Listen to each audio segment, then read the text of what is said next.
반갑습니다. 제가 2024년을 맞이하면서 새해 목표 중에 하나로 계획한 것이 있었어요. 그것이 무엇이냐면은 바로 성경 가운데서 특별히 이 로마서 성경을 연구하고 그리고 또 공부하는 거였습니다. 로마서를 연구하는 것이 뭐 새해 목표로 잡을 만큼 그렇게 특별한 것이냐라고 말씀하시면 제가 할 말은 없는데, 근데 이제 사실 목회자들에게 있어서 로마서는 약간 좀 특별한 의미가 있는 것 같아요. 제가 이제 선배 목사님들을 봐도 그렇고, 약간 로마서를 설교한다는 것은 뭔가 이렇게 목회에 뭔가 이렇게 좀 정점에 있을 때 이렇게 하려고들 하시더라고요. 그래서 굉장히 아껴놓고 아껴놨다가 이렇게 설교하시는 것을 보았습니다. 로마서가 가지고 있는 그런 중요성 때문이라고 저는 생각합니다. 로마서는 성경 중에 성경으로 불리고, 성경을 만약 하나의 반지로 비유한다면 로마서를 그 중에서 크라운 주얼, 그러니까 이제 그 다이아몬드, 큰 다이아몬드로 비유하는 것이 바로 이 로마서 성경이기 때문이죠. 그래서 제가 사실은 뭐 제가 뭐 목회 경력이 막 그렇게 막 뭐 긴 것도 아니고 막 이렇게 제가 스스로 저의 이 목회가 뭐 정점이라고 생각하지도 않습니다만, 제가 이 말씀을 어, 그래서 설교하는 것이 시기상조라는 생각도 들었지만, 그냥 단순히 저의 그냥 올해에 제가 이 로마서를 연구한 것을 그냥 성도님과 함께 나누면 어떨까라는 생각으로 이 설교를 마음먹게 되었습니다. 그래서 오늘부터 이제 제가 이제 올해 설교하는 시간대마다 틈나는 대로 로마서 본문을 가지고 말씀을 나눌 것입니다. 앞서 말씀드렸다시피 성경 중에서 이 하나님의 복음을 가장 잘 이해할 수 있는 딱 한 권을 꼽으라고 한다면은 바로 이 성경의 로마서를 꼽을 수 있을 것입니다. 로마서는 사도 바울이 로마에 있는 교회에 쓴 편지죠. 이 로마서는 바울이 쓴 여러 편지 중에서 어, 가장 긴 편지입니다. 7,114단어. 로 이루어지는 이 편지인데요. 사실 이 편지잖아요. 편지인데 이렇게 긴 편지는 사실 굉장히 드뭅니다.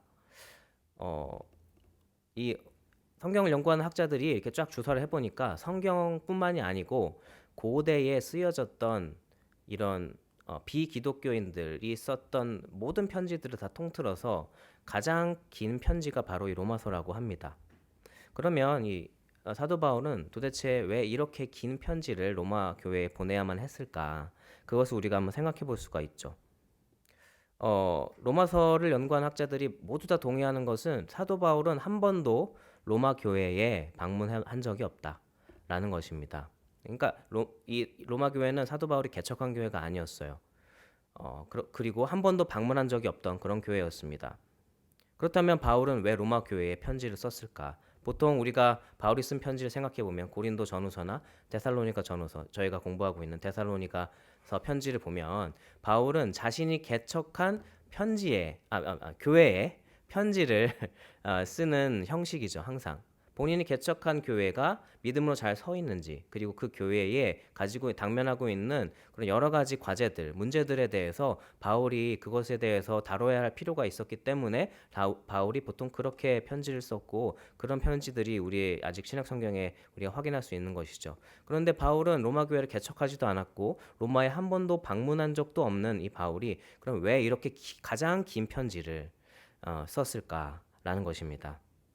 두 가지 이유가 제기되고 있죠. 첫 번째 이유는 바울이 계획했던 스페인 선교 때문이에요. 스페인 선교.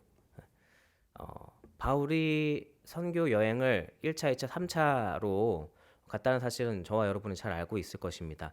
바울이 선교를 많은 곳을 선교를 했지만 바울이 최종 선교 목적지로 계획했던 것이 바로 스페인이었어요.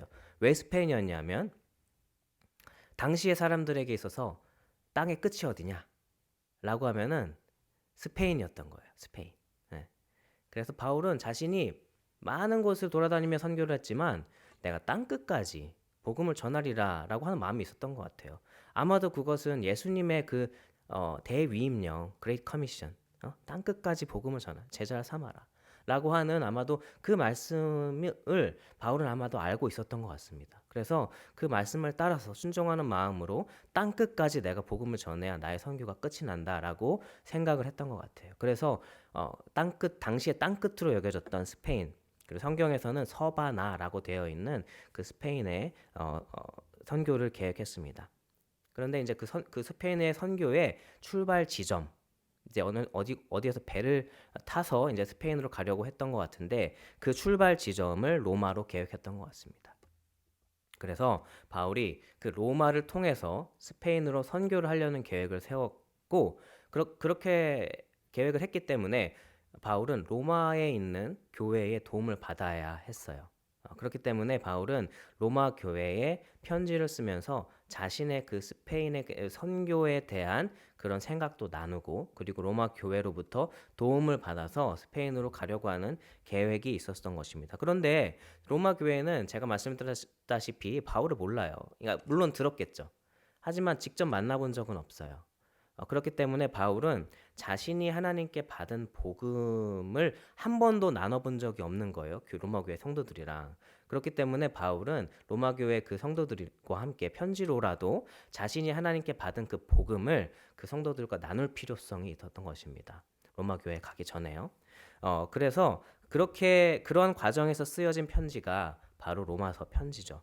참 이 사실을 제가 묵상하면서 저에게 도전이 됐던 것은, 이 어떻게 보면 성경에서 가장 중요한 성경이고, 어떻게 보면 인류 역사상 가장 중요한 편지 중에 하나인 이 바로 로마서가 쓰여진 이 과정 자체가 바울의 한 영혼을 향한 그런 선교의 열정, 정말 그 복음을 전하고자 하는 그 열정을 통해서, 그 열정 때문에 쓰여진 편지가 바로 로마서라는 사실이 저에게 도전이 되었습니다.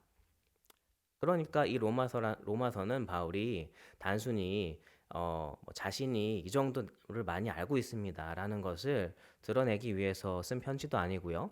그리고 또 성도들에게 이 정도는 알아야 되지 않겠습니까? 단순히 성도들의 어떤 그런 지적인 어떤 욕구나 만족을 채워주기 위해서 쓴 편지가 아니라는 거예요. 바울은 정말 땅 끝까지 복음을 전하고자 하는 그 열정 가운데에, 그 선교의 열정으로 이 편지를 쓴 것입니다. 그 과정에서 나온 찬란한 열매가 바로 이 로마서 편지인 것이죠. 하지만 바울이 로마서를 쓴 이유는 이것뿐만이 아닙니다. 그것은 바로 로마 교회 안에 존재하던 이방인 그리스도인과 유대인 그리스도인 간의 갈등 때문이었습니다. 로마 교회에 좀 역사가 있는데요. 로마 교회는 로마에서 세워진 교회죠. 그런데 이 교회가 어떻게 세워져 있는지에 대한 스토리가 성경에 나와 있지 않아요. 누가 개척했고 어떻게 교회가 이루어졌고 이런 얘기들이 사실은 성경에 나와 있지 않아서 추측할 따름입니다. 그런데 한 가지 분명한 사실은 로마 교회가 어떤 방식으로 생겼는데, 그런데 어떤 시점에서 그 안에 있던 유대인 그리스도인들이 로마에서 쫓겨나게 된 사건이 있었다는 거예요. 이것은 저와 여러분이 잘 아실 겁니다. 고린도전서 성경을 저희가 공부할 때에 브리스길라와 아굴라라고 하는 두 인물이 로마에서 고린도로 이제 이민을 왔는데, 그 이민을 간 시점이 바울이 아테네에서 고린도로 갔던 시점하고 딱 맞아 떨어져 가지고 그 세 명을 중심으로 고린도 교회가 세워지잖아요. 그렇죠? 근데 그 브리스길라와 아굴라가 왜 로마에서 고린도로 왔을까라고 했을 때에 사도행전은 그렇게 기록을 하고 있어요. 로마에서 로마 황제가 유대인들을 어떻게 보면 그 도시에 해가 되는 존재, 자꾸만 소란을 일으키는 존재라고 지목을 해서 그 유대인들을 다 쫓아낸 것입니다. 그래서 로마의 시에 있는 유대인들이 그 도시를 다 떠나야만 했어요. 그 과정에서 이 브리스길라와 아굴라가 이 고린도로 이민을 오게 됐던 것이죠. 그래서 그 과정에서 사실은 고린도 교회가 생겼고요. 그래서 로마 교회에서 갑자기 이방인 그리스도인도 있고 유대인 그리스도인도 있었는데, 어느 순간에 유대인 그리스도인들이 다 나가버린 거예요. 그러니까 이제 로마 교회는 이제 이방인 그리스도인들만 남았겠죠. 그런데 어느 이제 시간이 지나서 이제는 돌아올 수 있는 상황이 된 겁니다. 그래서 유대인들이 다시 돌아왔어요. 그래서 이제 로마 교회로 다시 돌아왔습니다. 그런데 이제 이방인 그리스도인들만 있다가 유대인들이 다시 돌아오니까 뭔가 이제 그 또 새로운 상황 가운데에서 생기는 여러 가지 다이나믹들이 있는 것이죠. 이방인 그리스도인들은 이제 자기네들끼리만 있었어요. 그러다가 이제 유대인들 그리스도인이 다시 돌아온 거예요. 그러니까 그 교회를 지키고 있던 이방인들 그리스도인들은 뭔가 자신들이 이 교회를 지켰어. 이렇게 생각을 하던 과정에서 또 유대인들 그리스도인들 다시 자신들이 돌아와서 또 그 유대인들만의 그 자부심과 자존심이 있잖아요. 자, 우리들이 유대인이야. 우리들은 하나님께 율법을 받은 자들이고 이런 자부심들이 있지 않습니까? 그래서 그렇게 돌아온 유대인들과 교회를 지키고 있던 이방인들 가운데 갈등이 생긴 것입니다. 그런 갈등을 바울은 전해 들었고 그리고 그런 갈등을 그러면 도대체 어떻게 해결할 것인가에 대한 문제를 바울이 얘기해 줄 필요가 있었어요. 그렇기 때문에 바울이 이 로마서를 쓰게 된 것입니다. 특별히 로마서 우리 12장 이후에 바울은 특별히 이 교회 문제에 대해서 상세히 다루고 있는데 특별히 이방인과 그리스도인들 간의 그 절기와 음식법을 지키는 것에 관한 로마서 15장에서 바울이 그 얘기를 하는 부분들이 있습니다. 15장에서. 근데 그 부분이 사실은 이 로마 교회가 가지고 있던 그 상황 때문인 것입니다. 이방인들과 유대인들 간의 갈등. 그래서 이런 두 가지 이유로 바울이 이 로마서를 기록하게 되었습니다. 어, 이 스페인 선교라는 첫 번째 이유와 그리고 교회 안의 갈등 이 두 가지 이유로 인해서 로마 교회에 편지를 쓰는 바울의 이 생각, 바울의 이 사고, 편지를 쓰는 이 큰 사고를 처음부터 끝까지 주도하는 것이 바로 복음입니다. 복음. 어, 오늘 우리가 읽은 본문은요, 로마서를 여는 편지의 인사말이에요. 놀랍게도 이것은 한 문장으로 이루어졌습니다. 사실 한 문장이에요. 1절부터 7절까지가 한 문장으로 이루어져서 굉장히 길죠. 그래서 이 인사말도 사실은 이 고대에 옛날에 쓰여진 편지들 중에 인사말도 가장 길대요. 보통은 그냥 한 문장 뭐 이렇게 은혜와 평강을 전합니다. 이런 식으로 사실은 바울이 다른 편지에서는 그런 식으로 많이 하거든요. 그런데 이 로마서에 있는 편지만큼은 굉장히 인사말조차 길어요. 근데 이 1절에서 성경 로마서를 여는 바울의 인사말이 바로 이런 1절인데요. 1절을 저희가 한번 다 같이 화면에 보시는 대로 한번 읽어보겠습니다. 시작. 예수 그리스도의 종 바울은 사도로 부르심을 받아 하나님의 복음을 위하여 택정함을 입었으니 여기서 바울이 하나님의 복음이라는 단어를 꺼내죠. 이렇게 로마서를 시작하고 로마서의 끝부분을 갈게요. 로마서 이게 가장 끝 세 절인데 이 세 절 저희 한번 다 같이 한번 읽어보겠습니다. 시작. 나의 복음과 예수 그리스도를 전파함은 영세전부터 감추어졌다가 이제는 나타나신 바 되었으며 영원하신 하나님의 명을 따라 선지자들의 글로 말미암아 모든 민족이 믿어 순종하게 하시려고 알게 하신 바 그 신비의 계시를 따라 된 것이니 이 복음으로 너희를 능히 견고하게 하실 지혜로운 하나님께 예수 그리스도로 말미암아 영광이 세세무궁하도록 있을지어다. 아멘. 로마서를 시작하는 처음과 끝이 복음으로 시작해서 복음으로 끝납니다. 바울이 이 로마서를 계속해서 처음부터 끝까지 이끌어가는 바로 이 주제가 바로 복음이라고 할 수가 있어요. 복음이라는 단어는 이제는 뭐 교회에 있는 분들은 사실은 좀 너무 많이 들어가지고 이게 좀 약간 진부하게 느껴질 정도로 우리가 많이 사용하고 있는 용어죠. 영어로 얘기하면 이제 good news, 좋은 소식이란 뜻이죠.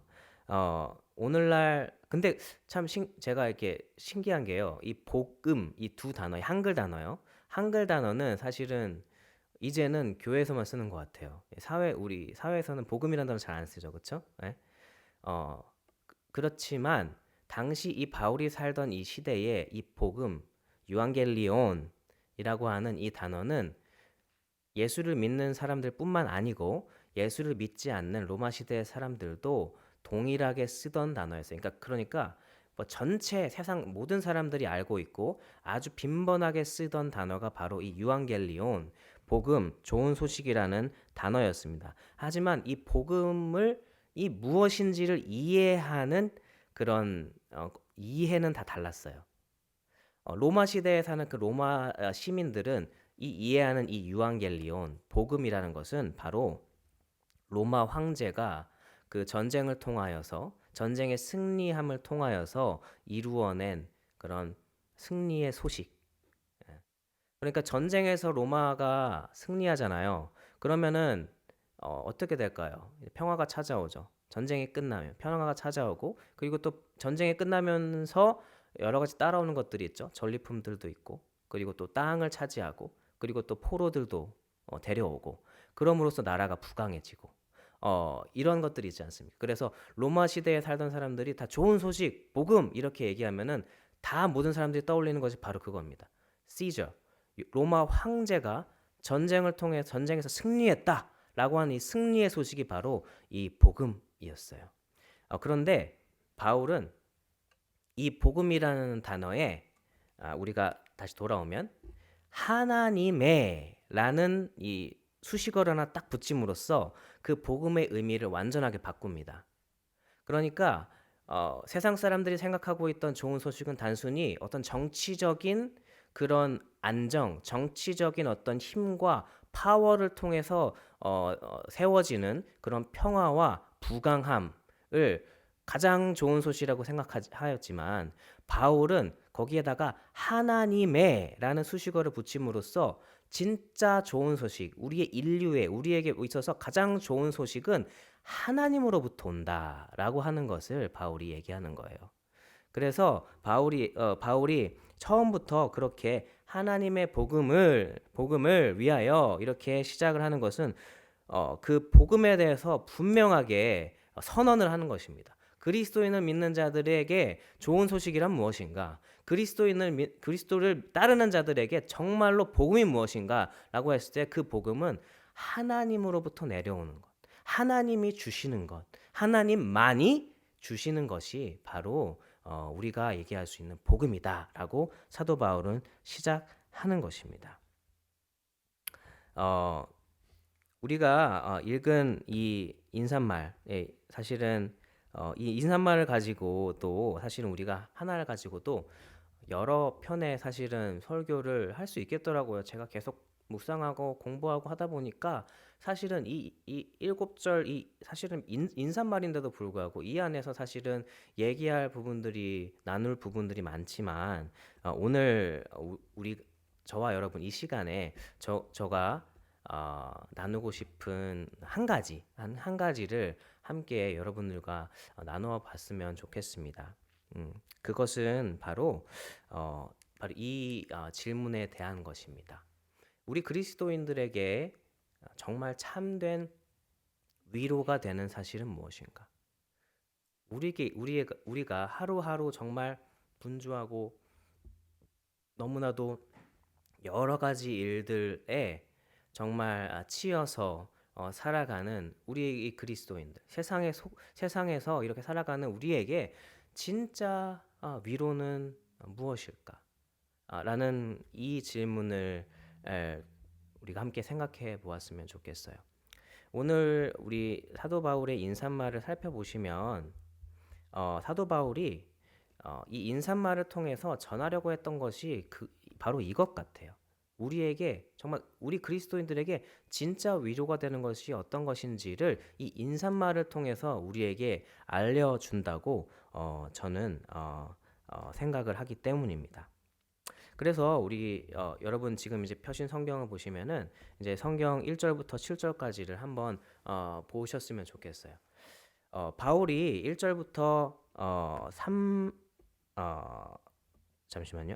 바울이 1절을 보시면 바울이 자기소개를 합니다. 자기소개를 하는데 참 이 자기소개부터 달라요. 바울이 자신을 뭐라고 소개하냐면은 1절에서 이렇게 얘기합니다. 예수 그리스도의 종이래요. 첫 번째. 그래서 바울이 자기소개할 때 세 가지를 얘기하는데 바울은 첫 번째 자신을 종이라고 얘기해요. 종이라고 하는 것은 헬라어로는 둘로스인데 사실은 노예라는 단어면 노예. 예. 노예라는 단어가 사실은 맞아요. 그래서 예수 그리스도의 노예, 자신을 노예라고 소개를 하고 예수 그리스도의 노예라고 얘기를 하는 것입니다. 그리고 두 번째로 뭐라고 자신을 소개하냐면 1절에 사도로 부르심을 받았다라고 얘기해요. 사도로 부르심을 받았다. 그러니까 사도라고 하는 말은 사실 우리가 생각할 때는 예수님의 12사도 뭐 이런 식으로 생각하잖아요. 근데 사실은 이 사도라는 단어도 예수님의 12제자만이 고유하게 사용하는 단어라기보다는 이 사도라는 단어 자체가 보냄을 받은 자란 뜻이에요. 보냄을 받은 자. 그러니까 누구로부터 보냄을 받은 자라는 뜻이 바로 사도라는 뜻이에요. 그러니까 바울이 자신을 소개할 때 첫 번째로는 자신은 종입니다. 두 번째로는 자신은 보냄을 받은 자입니다. 세 번째로는 이렇게 얘기합니다. 하나님의 복음을 위하여 택정함을 입었다라고 해요. 택정함을 입었다. 영어로 보면 set apart for the gospel of God 이렇게 돼 있어요. 그러니까 구별되었다는 거예요. 하나님의 그 복음을 전하는 자로서 선택받았다. 이 개역개정에는 택정함을 입었다는 게 그거잖아요. 선택받았다라는 거잖아요. 그렇죠? 이 세 가지를 바울이 자기소개를 통해 얘기합니다. 생각해 보았습니다. 사실 우리가 살고 있는 세상에서 우리는 자기소개를 할 기회가 꽤 있죠. 자기소개를 할 때에 보통 우리는 자기소개를 어떻게 하냐면 보통은 이제 뭐 이름을 얘기하고요. 그리고 보통은 그렇죠. 이제 자기가 좀 드러내고 싶은 그런 좀 자랑하고 싶은 그런 것들을 주로 얘기하죠. 그래서 이제 뭐 공적인 자리에서 사람을 소개할 때는 뭐 이분은 뭐 어디에서 뭐 학위를 받으셨고 또 어디에서 어떤 직위에 있었고 뭐 이런 것들을 이제 주로 소개를 하잖아요. 자기소개를 하는데 바울은 자기소개를 하는 데 있어서 이 세 가지를 얘기하는 이 세 가지의 공통점이 있어요. 그게 바로 뭐냐면은 수동성이라는 거예요. 수동성. 그러니까 종이 그렇잖아요. 종은 어떻습니까? 종은 주인에게 속한 사람으로서 자신의 의지가 없는 사람이에요. 주인이 가라면 가고 주인이 명하는 대로 살아야 하는 사람이 바로 종이죠. 사도도 마찬가지예요. 사도, 보냄을 받은 자. 보냄을 받았다라고 하는 것은 자기가 가고 싶어서 갔다는 게 아니고 누가 자기를 보냈다는 거예요. 그리고 또 택정함을 입었다라는 표현도 마찬가지죠. 선택을 받은 거예요. 내가 선택을 한 게 아니고 선택을 받은 거예요.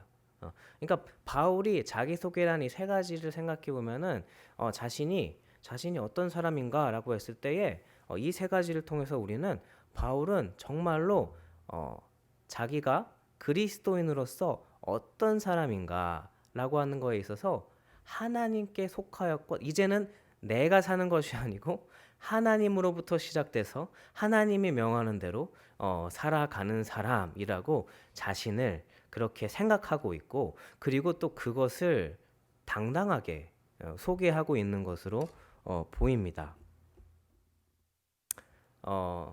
그러면서 바울이 이 로마 교회에 있는 그 로마 교회 성도들에게도 똑같이 그렇게 로마 교회 성도들 그리고 그리스도인들에게 얘기하는데요. 그것이 바로 6절 말씀이에요. 6절 말씀인데 화면에 있는 게 6절 말씀인데 이렇게 바울은 이야기하고 있습니다. 다 같이 한번 읽어볼까요? 시작. 너희도 그들 중에서 예수 그리스도의 것으로 부르심을 받은 자니라. 아멘. 예수 그리스도의 것으로 부르심을 받은 자들이 바로 저와 여러분인 것입니다. 그리고 그리스도인이라고 했을 때에 그리스도인이 그러면 어떤 사람입니까? 라고 했을 때에 가장 우리가 생각해 보아야 될 핵심적인 한 가지가 바로 우리는 그리스도에게 속한 자들이라 라고 하는 그 사실입니다. 우리가 그리스도인이 누구예요? 라고 하면 예수 그리스도를 믿는 사람 맞는 말입니다. 맞는 말입니다. 그러면 예수님을 믿는다는 것이 어떤 의미일까? 생각해 봐야 하는 것이죠. 우리가 흔히 예수님을 믿습니다. 저는 믿는 자입니다. 라고 할 때 사실은 우리는 어, 그렇게 얘기할 때 우리가 좀 약간 생각할 수 있는 오해는 내가 어떤 것을 하는 그런 내가 믿어서 내가 그리스도인이 됐다라고 우리가 생각할 수 있어요. 하지만 바울이 오늘 여기서 어, 우리가 그리스도인이다라고 했을 때 바울이 정말로 강조하고 싶은 그 핵심은 뭐냐면은 우리가 어떤 존재에 속하였는가, 우리가 어디에 속하였는가, 그것이 바로 그리스도인, 우리가 예수님을 믿고 예수님을 따른다고 했을 때에 우리가 생각해야 될 가장 중요한 부분이라는 것입니다. 그래서 이 예수 그리스도의 것, 사실 올 한해 사실은 우리 이제 한 달 이제 이 벌써 갔어요. 한 달이 벌써 갔는데 참 우리가 하루하루 살아가면서 때론 정말 우리가 잊기 쉬운 것이 바로 이 진리 같아요. 우리가 예수님을 믿는다는 건 예수님을 주로 고백한다는 사실은 우리가 예수님 안에 하나님 안에 속하였다라고 하는 사실을 우리가 늘 기억하는 것이 바로 우리 그리스도인들의 아주 중요한 정체성입니다. 우리가 매일매일 이 진리를 사실은 잊으면 안 되는 것이에요. 이 진리가 흔들리면요. 이 진리가 흐릿해지면요. 사실 참 우리가 살아가는 데 있어서 여러 가지 상황과 환경들 가운데에서 끊임없이 우리의 마음도 흔들립니다. 이 세상 사람들이 그렇지 않습니까? 이 세상 사람들은 이제 교회를 다니지 않고 예수님을 믿지 않는 사람들은 어, 어딘가에 계속 속함으로써 뭔가 유익을 받고 그리고 또 위로도 받고 이러기를 원해요. 사실은 이 세상 누구에게나 이러한 그 마음은 있어요. 이러한 마음의 갈망이 있어요. 어디엔가 정말 속하고 싶고 인정받고 싶고 위로받고 싶고 사랑받고 싶고 라고 하는 그런 우리 안에 정말 그 깊은 갈망이 있잖아요. 그런 갈망을 이 세상 사람들이는 어떤 방식으로 채워가나요? 어떤 방식으로 채워가죠? 어떤 방식으로 채워가냐면은 뭐 열심히 무언가를 이루어서 제가 자신이 원하는 어떤 것을 얻는 방식. 그리고 또 하나는 어떤 공동체에 소속되어서 그래서 그 안에서 뭔가 그 공동체가 주는 어떤 유익과 그런 어떤 특혜를 누리는 것. 이런 식으로 세상 사람들은 그 본인의 그 마음속에 있는 갈망을 채워 나갑니다. 그렇게 하면서 살아가죠. 제가 이제 얼마 전에 이 대학생 아이들과 이제 아이들에게 얘기를 들어보니까 미국의 대학을 가면은 그런 사조직 같은 게 있대요. 사조직 들어보셨어요? 뭐 이제 남자 사조직이 있고 여자 사조직이 있대요. 뭐 이제 남자 사조직은 프렛이라고 하는데, 그래 이제 거기에 들어가는 건 아무나 들어갈 수도 없고, 그리고 거기에 들어가기 위해서는 막 뭐 굉장히 이상한 걸 막 시킨대요. 거기에 들어가려면.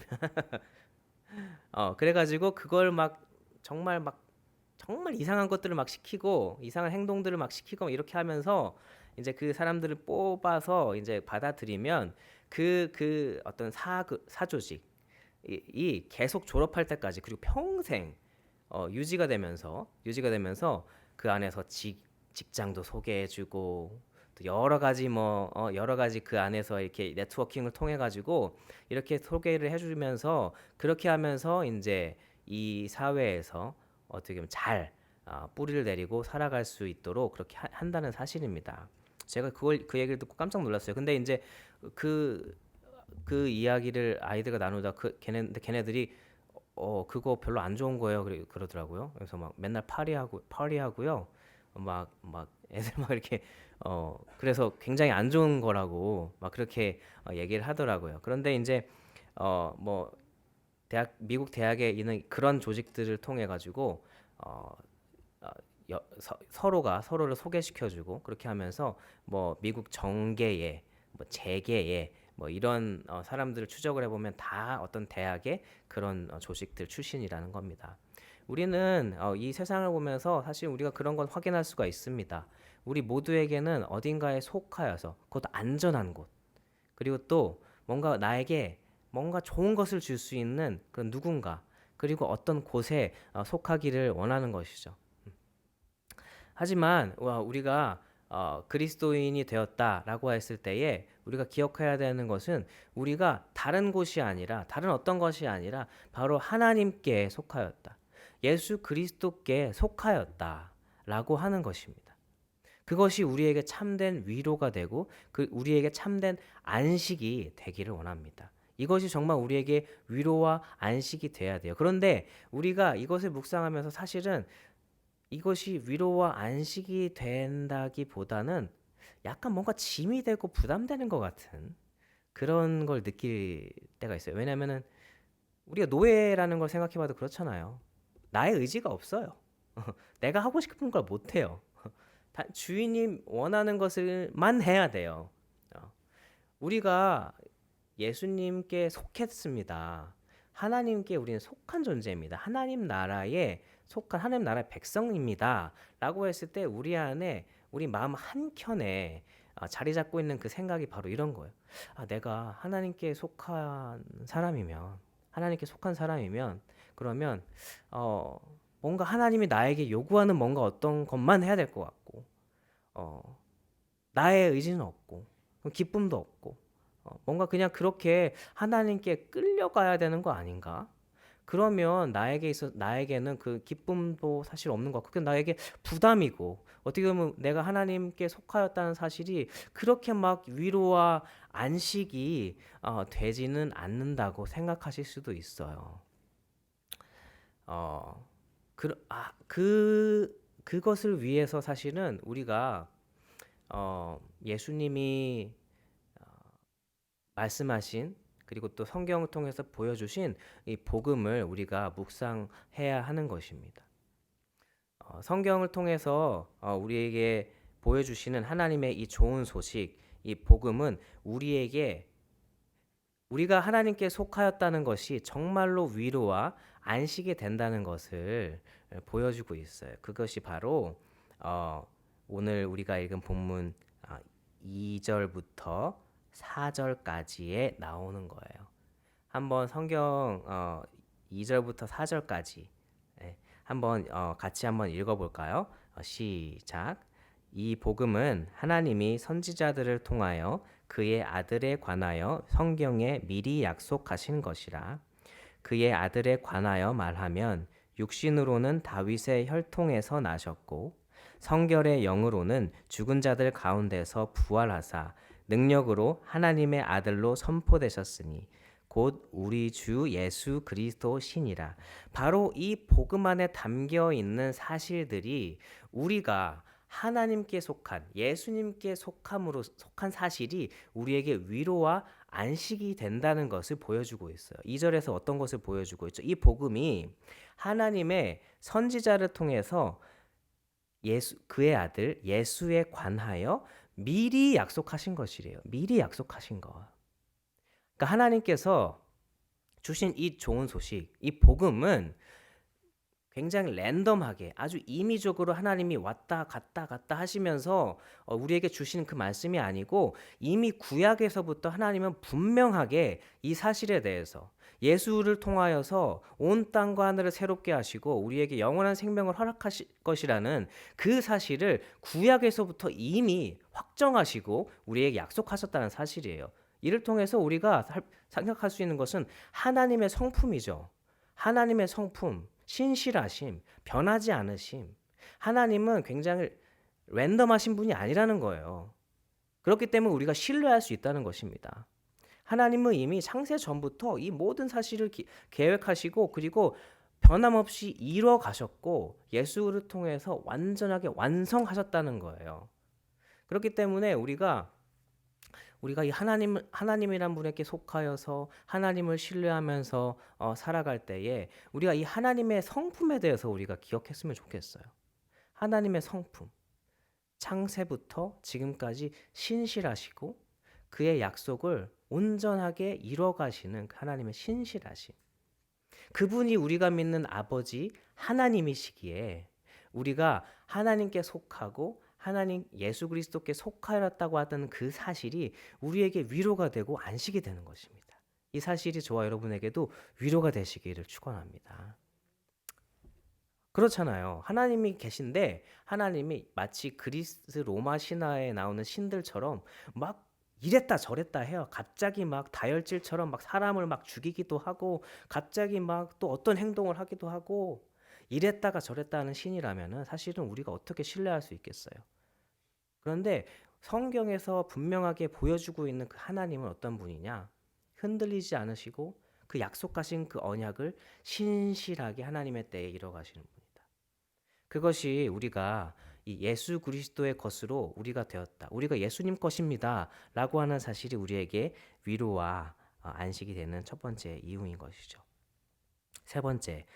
두 번째. 그의 아들에 관하여 3절에 이렇게 나오죠.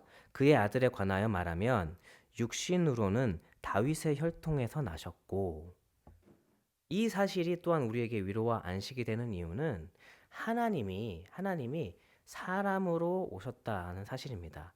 하나님이 굳이 하늘에 계시지 머무르시지 않으시고 사람으로 오셔서 그리고 사람의 몸을 입으시고 그리고 또 한평생 30년 넘게 사시다가 모든 그 고통과 질고와 배신과 생각해 보세요. 이 하나님, 우리가 믿는 이 하나님은 이 천지, 우주를 창조하신 분, 이 우주보다 크신 분이잖아요. 그런데 그 창조주가 한 명의 인간이 된 거예요. 한 명의 인간. 그러니까 저는 보통 그런 생각을 해요. 많은 사람들이 우리 이제 패션 오브 크라이스트 막 이런 영화, 그리고 뭐 고난 주간, 예수님의 고난에 대해서 생각하는 그 주간에 대해서 예수님이 얼마나 그 십자가에 그 못 박히신 게 아프셨을까? 제자들에게 배신당하 얼마나 고통당하셨을까? 이런 얘기들을 하잖아요.